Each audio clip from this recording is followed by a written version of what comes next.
Et nous recevons donc Frédéric Petit. Bonsoir. Bonsoir. Soyez le bienvenu sur TV5 Monde. Vous êtes Merci. député, membre du MoDem, Mouvement démocrate. Vous êtes député de la 7e circonscription des Français établis à l'étranger. Allemagne, Europe centrale, Balkans. Vous vivez à Varsovie, en Pologne. Vous rentrez tout juste d'Aix-la-Chapelle. Peut-être d'abord, avant d'aborder le fond, une question sur la forme. Comment avez-vous trouvé Emmanuel Macron et Angela Merkel, deux dirigeants européens que l'on dit moribonds, en tout cas clairement en difficulté sur le plan de la situation politique intérieure de leurs pays respectifs. Comment les avez-vous trouvés? Je les ai trouvés, comme à leur habitude, cohérents, forts. C'était très symbolique, j'étais très ému. Le lieu était très bien choisi. C'est un lieu où ils ont tous les deux été décorés du prix européen. Emmanuel Macron il y a 8 mois, Angela Merkel il y a quelques années. Donc c'est quelque chose qui était très émouvant. Je les ai trouvés bien. Quand vous dites très émouvant, pourquoi? Parce que ça me touche beaucoup. Ça me touche beaucoup. La relation France-Allemagne? La relation France-Allemagne, la relation, le cœur de l'Europe. J'appelle parfois ma circonscription le cœur de l'Europe. Voilà, je représente des Français qui sont parfois ni français ni allemands, qui sont franco-allemands. Et si les choses avancent, nous, ça nous plaît et on sent que ça avance. Alors qu'apporte de plus ce traité d'Aix-la-Chapelle? On a beaucoup entendu parler du précédent, le traité de l'Élysée, signé le 22 janvier 1963, il y a 56 ans jour pour jour. Donc, qu'est-ce que ça apporte de plus? Alors c'est d'abord une relance très symbolique. Je crois qu'il y a des domaines dont on a beaucoup parlé. La défense, ça me semble évident. Il y a beaucoup de suspicions.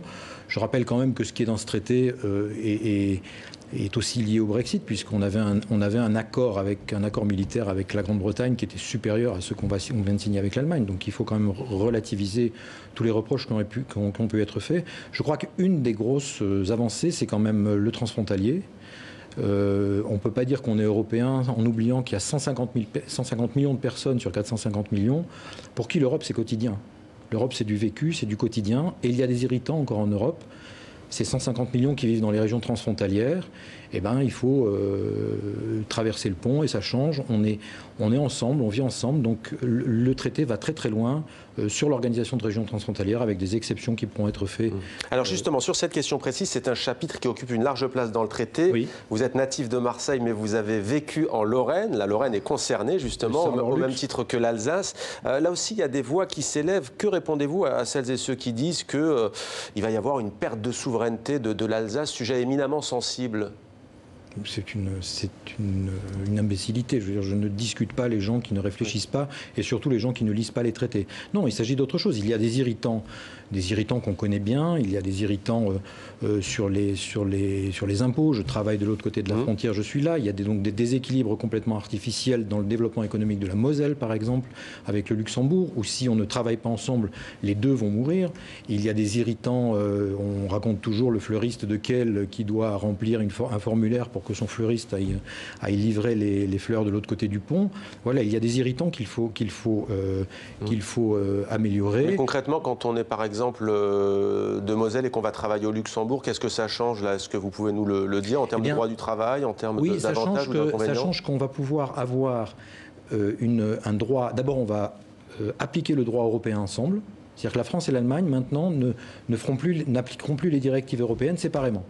Donc toutes les directives européennes seront appliquées ensemble, ce qui fait qu'on évitera de créer des problèmes pour les générations qui viennent en appliquant des directives européennes. Et ensuite, on va reconnaître que ces régions transfrontalières peuvent avoir une législation commune qui soit un peu exceptionnelle par rapport à leur co-région.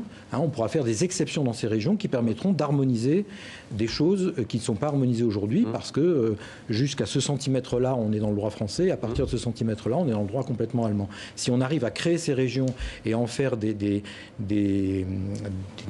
entités territoriales cohérentes, on enlèvera énormément d'irritants du quotidien. Alors il y a la culture et l'éducation qui figurent aussi en bonne place dans ce traité.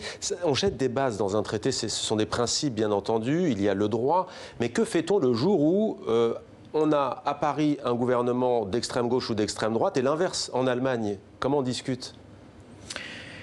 Moi, je rappelle souvent que l'Europe, c'est pas de la géographie, c'est pas uniquement une entité géographique, c'est pas une entité politique, c'est pas une entité économique. L'Europe, l'Union européenne, c'est d'abord un système de médiation des conflits. Et ça a été ça au début.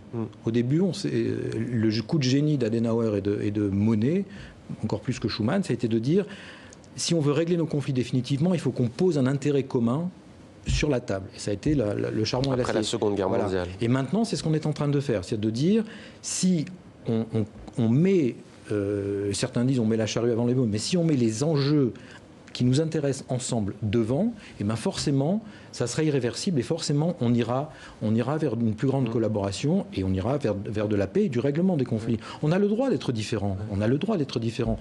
J'ai dit dans une tribune il n'y a pas très longtemps que les Français à l'étranger, en particulier les Français en Europe, le débat et le conflit, on le vit tous les jours. Mais on le règle tous les jours. Hein, les heures de repas, la façon de dire bonjour. Moi, j'ai vécu en Égypte. Est-ce qu'on serre la main, est-ce qu'on ne serre pas la main? Tout ça, ce sont des choses que nous sommes habitués à gérer tous les jours. Frédéric Petit, c'est pas moi vous ne direz pas le contraire, vous vivez à Varsovie, en Pologne. Parfois, ce moteur franco-allemand, qui serait la locomotive, c'est quand même quelque chose qui agace. Très franchement, au moment où le Brexit patine, où ce divorce est interminable, au moment où on a parfois la montée de certains nationalismes et les crispations, est-ce que le moment est vraiment bien choisi pour montrer que c'est une Europe pour tout le monde à 27 ? Le moment est bien choisi, je le confirme. Je reconnais que parfois, il faut que j'explique les choses à mes collègues députés qui ont tendance à oublier que, effectivement, quand on est de l'autre côté de l'odeur, on a tendance à être un peu craintif ou à se sentir exclu de ce genre de démarche. Le traité est très bien écrit pour ça. Il répète les mots inclusifs, il répète pour l'Europe. Il y a eu quelque chose de très émouvant pour moi aujourd'hui et de très symbolique, c'est que sur les 3 personnes qui ont pris la parole après, il y avait un Polonais, Donald Tusk, qui a fait un vibrant hommage au maire de Gdansk. Et le président Iohannis. Ouais, vous êtes très ému parce que vous connaissiez personnellement le maire de Gdansk qui a été assassiné il y a quelques jours, Pavel.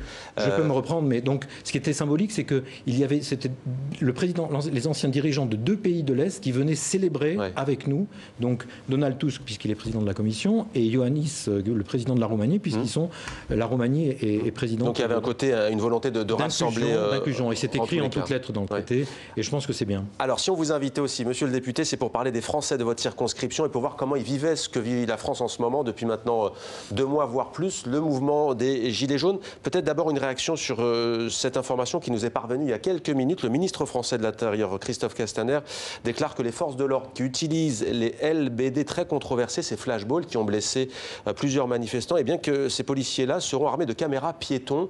Votre avis sur cette information et sur les violences qui sont commises contre les policiers ou de la part des policiers ?